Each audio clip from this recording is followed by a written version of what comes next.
Tolta la luce al campo nomadi, il provvedimento del sindaco di Cadoneghe, 48 ore dopo l'incendio che lunedì pomeriggio ha distrutto un pezzo di campo di frumento in una proprietà privata di via Matteotti. I rilievi dei vigili del fuoco dopo lo spegnimento delle fiamme e dei tecnici dell'Enel hanno stabilito che il rogo è stato provocato da un cortocircuito di un allacciamento Enel abusivo effettuato con ogni probabilità dai membri del campo rom che si trova nelle immediate vicinanze. A Cadoneghe stiamo seguendo una politica che intende contrastare l'abusivismo in tutte le sue forme e soprattutto non accettiamo che nel nostro territorio vi siano dei campi abusivi dove vivono persone.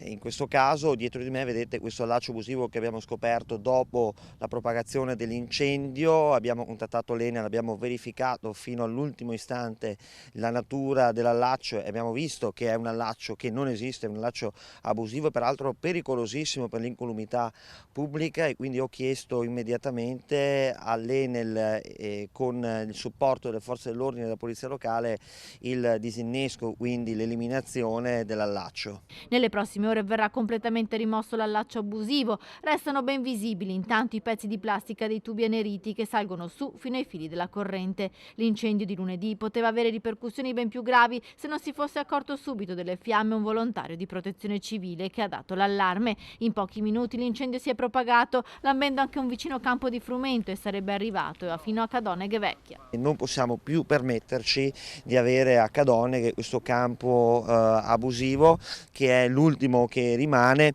perché sapete, vi ricordate che il campo di Via Frattina è stato sgomberato circa un anno e mezzo fa.